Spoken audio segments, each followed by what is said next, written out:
Okay, today let's make one of my favorite Chinese dishes ever, Dongpo Pork. Let's go to the kitchen.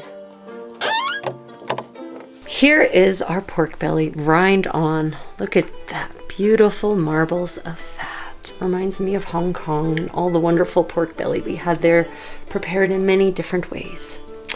So the very first thing we're actually going to do is blanch this. And blanching means that we're going to immerse it in boiling water and cook it for no longer than 10 minutes. It's not about cooking it all the way through, it's about blanching the outside of the pork. And I have a feeling that this probably comes from a time when meat was not refrigerated and you really wanted to do this to prevent it from making you very ill and or killing you. So into our boiling water we go. Just going to cover this back up to bring it back to a boil. Of course, every time you put something cold, which that pork is, I probably should have brought it to room temperature first. Either way, every time you put something cold or cooler into boiling water, it of course drops the temperature, so you have to bring it back up before it will start boiling again. So while we parboil, while we blanch this beautiful pork belly, we're going to go prepare our ingredients. Let's go to. So let's take a tour of our ingredients. This is actually a relatively low ingredient dish, which makes it nice for convenience of preparation. Ginger root, of course, very, very traditional in Chinese cuisine, Asian cuisine, and used to be very traditional in European cuisine as well, actually. Spring onions will actually be not used as a garnish here, but cooked into the broth. We have coconut sugar, unrefined. Light soy sauce and dark soy sauce. Yes, there is a difference, so having both is the better option. Now, the recipe that I have calls for oil for cooking, but we're going to use the very traditional cooking fat that predates industrial oils, and that is lard, pork lard, from happy pasture-raised pork. Well, pasture-raised pig, I guess it's not pork until you kill it. Anyway, and then traditional would be cooking wine, or not cooking wine, rice wine, excuse me, but unfortunately, I don't have very much rice wine left, and I don't really feel like wasting the time going to the store, which is far away because we live in a country where nothing is in walking distance. So we're going to substitute that with just a traditional grape white wine. I don't think it will actually make that much of a difference in the final product. So those are our ingredients. Let's get down to ingredient preparation. Well, let's get to it. First, make sure you wash your spring onions. They tend to be dirty. We're then going to chop them into smallish pieces, about 1/4 to 1/2 inch in size. This is going straight into the broth. It will basically be cooked down into nothing. Then we chop our ginger into 1/8 inch slices. This is later going to caramelize and become tasty little bits that we can either use as a garnish or eat separately. Then we add our liquids all together in a measuring cup, our wine, our 2 soy sauces, light and dark,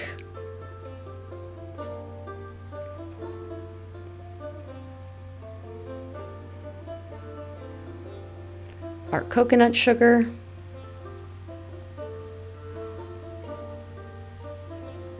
yes, that will caramelize quite nicely. Okay, well that's all of our ingredients. So now let's check on our pork.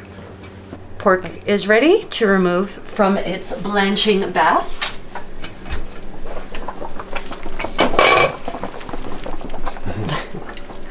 So use the tongs to lift it out. Try not to burn yourself. I'm just going to let this drain on this towel.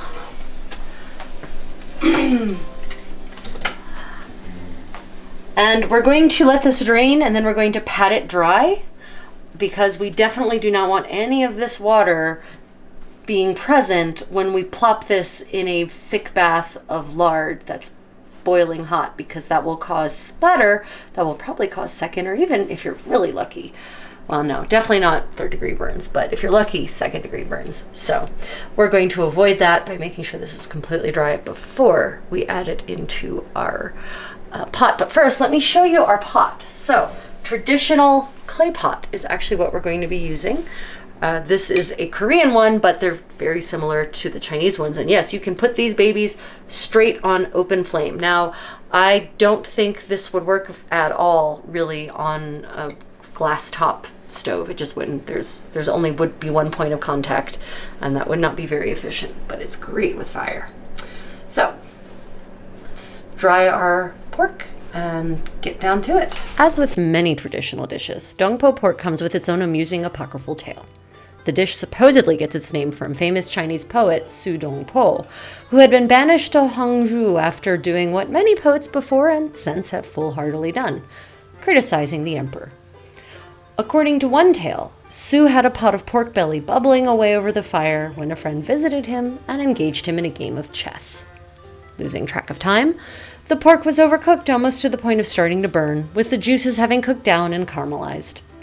Supposedly, years later, Su would reward his industrious workers with cubes of this braised pork belly threaded on a string for easy eating, I suppose. Meat snack necklace, anyone? Anyway, the dish thus apparently reached the masses and obtained its traditional square serving style. So just how true is this origin story? Well, how true is any bit of history, really? Okay, there she is. She's all nice and dry. Time for the frying to make a nice crispy skin. The heat is very hot. I can definitely smell it. It smells like lard in my kitchen. So I'm just gonna give this one more pat because generally as it sits there, more liquid tends to emerge from the inner recesses of the tissue, and we do not want that hitting that hot oil and creating an instant boiling oil situation. So also, another pro tip, I have my splatter screen ready to go so that the second this is in the oil, this is covering everything to hopefully prevent me from gaining more burn marks on my hands, arms, and face. Here we go.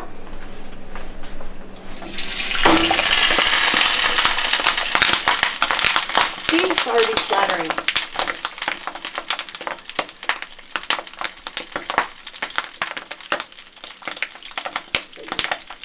We're basically going to let that go until both sides are well browned. We basically want to create a nice crispy rind and create the nice browning Maillard effect on the muscle tissue side so that we caramelize all those sugars that naturally occur in pork. So cook it on one side, then just sort of use your tongs to lift it up, see if it's brown, and then flip it.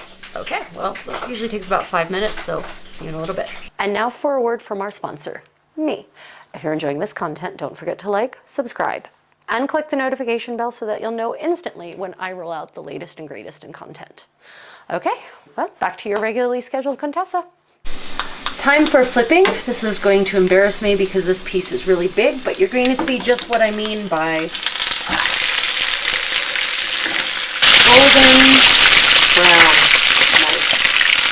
So we'll work to achieve that same color on the other side. Should be about another 5 minutes. So we are ready to remove our now browned on both sides pork belly. I'm just going to put it in here to drain. You see, look at that beautiful browning there. Excellent, all that flavor. Okay, now I'm actually going to add all of the remaining ingredients hot into this pan. Into my clay pan, and I'm actually going to save all that oil there, and I'm going to use that again later on for cooking or making something delicious like biscuits. Right. Okay, so we turn on our clay pot. We add our various flavor-giving vegetables, green onion and ginger specifically, our mixture of light soy sauce, dark soy sauce, rice wine, white wine, and sugar. And actually we do need water as well, so I'm going to use the water in this cup to get the rest of that sugar that has mostly dissolved. I'm going to bring this to a boil, and then we're going to add our meat back in. And believe it or not, this pork belly will fit in there. Now, if your pork belly does not fit in whatever vessel you're using that somehow replicates a clay pot, then you can cut it in parts I would let it settle first before you cut it, because we don't want all those juices to drain out because they haven't settled back in yet, but you can do that. It's not exactly kosher, but it will work. Okay, so as you see, clay pot works on the stove just like any other regular metal pan or pot would. Okay, well, let's see, it should take maybe 10 minutes for this to come up to a boil. Clay does take a little bit longer to heat up than metal, but once it's hot, it stays hot forever. It takes a long time to cool down, which is great. So our broth is bubbling away merrily, and we're going to go ahead and add our pork belly into it. I'm not happy with that, so I'm actually going to do what I said is not kosher, but we're going to do it anyway. We're going to go ahead and cut this baby in half to the cutting board. Thankfully, this has been sitting that whole time, so the juices should have redistributed, which will minimize juice loss, but there will still be some. I'm confident of that. I'm thinking about this strategically because I want it to fit in. Cutting it in half will probably actually not allow it to fit in, but cutting into chunks like this should do so. Okay. I'm going to put the big piece in first, rind down, and then I'm just gonna slip this baby in there. And I'm not going to use my fingers to make it fit. I'm going to use my tongs to get it to nestle quite nicely. Right, so then we're going to actually turn the heat down so that it just stays at a nice simmer, and we're going to cover it and we're going to let it cook for 2.5 to 3 hours until it's tender. Now, in that time, I do like to I like to turn the meat so that the rind has a chance to be completely submerged, and then the non-rind side has a chance to be completely submerged. So I usually flip that about halfway through. Okay, well, let's see what happens.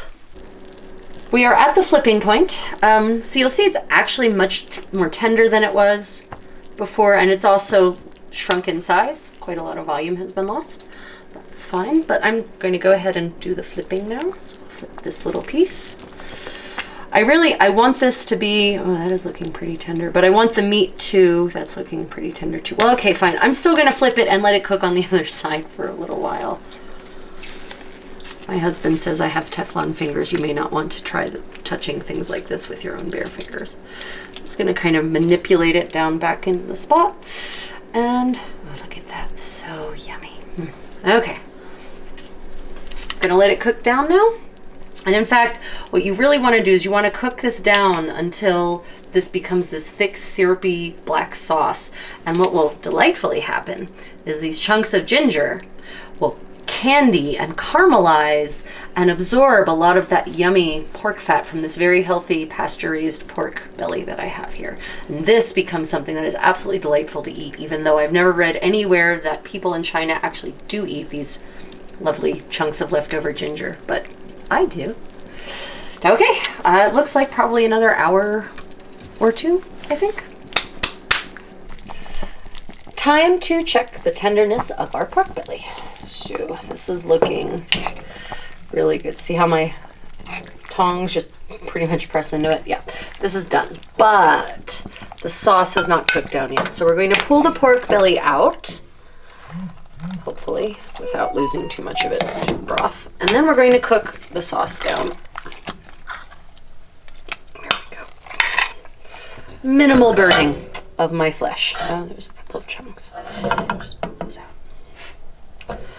So then I'm just going to turn the heat up on my clay pot, and I'm just going to let this boil down into a lovely thick syrupy sauce. And we're back. Look how beautiful and thick this is. This is what we're looking for. So once I removed the pork, it actually didn't take that long to reduce down. So we have this delicious sauce that will now be served on top of this when we slice it up. So I suppose we shall do that right now. Time to slice up our Dongpo pork. So you want to slice against the grain so that it doesn't fall apart. Yeah. So we're just gonna slice it into nice thin strips. Et voila, or whatever that is in Mandarin, or Cantonese actually. Dongpo pork plated up on a bed of rice with stir-fried bok choy, and the pork has been sliced and topped with the sauce that created as it cooked and that I reduced down at the very end. Absolutely delicious. Well, sorry, but you're not here, and I would like to eat this now. I hope you've enjoyed your Dongpo pork tutorial. Have you ever made Dongpo pork or some dish similar to it? Let me know in the comments below. Otherwise, cook creatively and stay tuned for your moment of kitty zen.